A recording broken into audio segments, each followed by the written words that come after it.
ऐसे मौके पर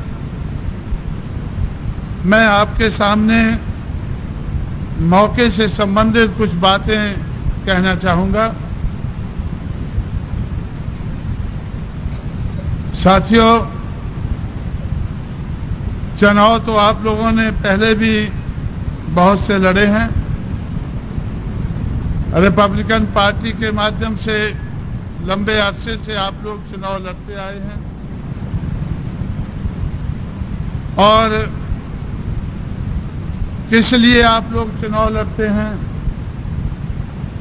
ये भी आप लोगों को जानकारी है। किस मूवमेंट को आप लोगों को चलाना है, आप लोगों ने चलाने की कोशिश की है, ये भी जानकारी है। नागपुर को बाबा साहब अम्बेडकर की कर्मभूमि कहते हैं, तो ऐसे लोगों की क्या जिम्मेवारी है इसकी भी आप लोगों को जानकारी है। आप लोगों ने वो जिम्मेवारी कितनी निभाई है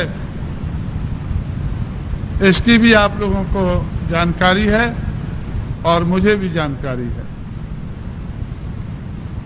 तो इस सारी जानकारी के बाद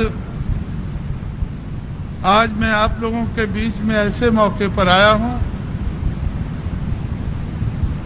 आप लोगों को अपने ऊपर भरोसा कायम कराने के लिए आप लोगों के बीच में आया हूं। आप लोग जानकार लोग हैं, हर प्रकार से जानकार लोग हैं, लेकिन जानते हुए भी अपनी जिम्मेवारी को आज तक उस पैमाने पर नहीं निभा पाए हैं जिस पैमाने पर निभाना चाहिए था। ये काम अभी बाकी है। जानकारी का काम तो बहुत कुछ हो चुका है। मैं आज अमरावती की तरफ से आते वक्त, आरवी की तरफ से आते वक्त जब मैं रिजर्व बैंक के पास से गुजर रहा था तो मैंने अपने साथी से, उबाले से पूछा कि इधर कुछ हमारे पुराने साथी थे जो मुझे अच्छी तरह से जानते हैं, मैं भी जानता हूं, वो अध्ययन मंडल चला रहे थे। अभी भी वो अध्ययन कर रहे हैं क्या? अध्ययन उनका खत्म हुआ है, संपला है या नहीं संपला है? अगर अध्ययन संपला है तो फिर काम शुरू हो जाना चाहिए। अध्ययन तो बहुत हो गया है। अध्ययन किसी मकसद के लिए किया जाता है, अध्ययन ही एक मकसद बन के ना रह जाए। मुझे ऐसा लगा है कि जो सूझबूझ वाले पढ़े लिखे लोग हैं नागपुर के, जिनकी बड़ी जिम्मेवारी थी कुछ करने की, वो अध्ययन करके ही घर में बैठ गए हैं। जब कुछ पैसा इकट्ठा हो जाता है तो सोचते हैं कि एक खोली और बना लो। अध्ययन करने के बाद खोली बनाना, तो भाई खोली बनाने के लिए क्या ध्यान की जरूरत है? खोली बनाने के लिए एक खोली और बन जाए, एक बच्चे को और आगे बढ़ा दें, तो इसके लिए ज्यादा अध्ययन की जरूरत नहीं है। अध्ययन इसलिए किया जाता है कि अध्ययन करके, जानकारी हासिल करके, ज्ञान हासिल करके उसका किसी मकसद को पूरा करने के लिए इस्तेमाल किया जाए। इसलिए मैं नागपुर के जानकार साथियों से कहना चाहता हूं कि जो मकसद आप लोगों के सामने है, जिस मकसद को पूरा करने की आप लोगों की जिम्मेवारी है, वो मकसद अभी अधूरा है, पूरा नहीं हुआ है। मैं नागपुर में तो बाद में आया, पूना पहले पहुंचा, जब 1960 के लगभग मैं पूना में था तो उस वक़्त तो मुझे इतनी जानकारी नहीं थी, इतनी दिलचस्पी भी नहीं थी। लेकिन 1964-65 में जब दिलचस्पी हुई, मैं अपने लोगों की मीटिंगों में जाने लगा, तो उस वक़्त के नेता कहा करते थे कि बाबा साहब अम्बेडकर ने हमें कहा था कि जाओ अपनी दीवारों पर लिख लो कि हमें इस देश की शासित कर्ता जमात बनना है। जाओ अपनी दीवारों पर लिख लो, हमें इस देश की शासित कर्ता जमात बनना है। मुझे बहुत अच्छा लगता था। मैं सोचता था कि ये बहुत अच्छी बात कही है, अब इसको पूरा करना है। जो लोग कहते थे कि बाबा साहब ने ऐसा कहा है, वो तो भूल भी गए हैं। जब मैं उनको याद कराता हूं तो गांधी जी के खादी के कपड़े उनको परेशान करते हैं। दादा साहब रूपते एक नेता थे, आप लोगों ने नाम सुना होगा। वो इस बात को बहुत कहा करते थे। जब वो खादी पहनकर एमएलसी बने, फिर मिनिस्टर बने, तो मैंने उनसे कहा कि जब मेरी आपसे पहले मैंने आपका भाषण सुना था, मुझे आपकी ये बात बहुत पसंद आती थी कि हमें इस देश की शासित कर्ता जमात बनना है। लेकिन उस दिशा में तो आप लोग बढ़ते नजर नहीं आ रहे हैं।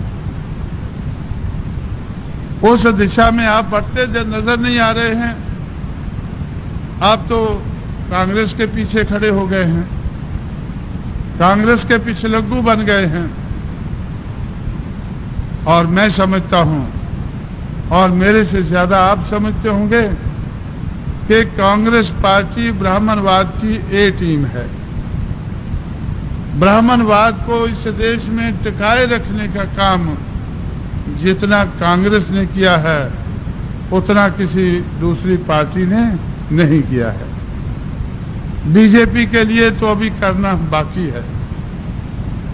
कांग्रेस ने गांधी जी की देखरेख में ब्राह्मणवाद को टिकाए रखने के लिए जितना बड़ा काम किया है, वो उसका ज्ञान मुझे annihilation of caste, what Congress and Gandhi has done to the untouchables of India, ये 2 किताबें पढ़ने से, 2 किताबों का थोड़ा सा ध्यान करने से मुझे बड़े पैमाने पर इस बात का एहसास हुआ कि कांग्रेस ब्राह्मणवाद की ए टीम है, Bharatiya Janata party B team है।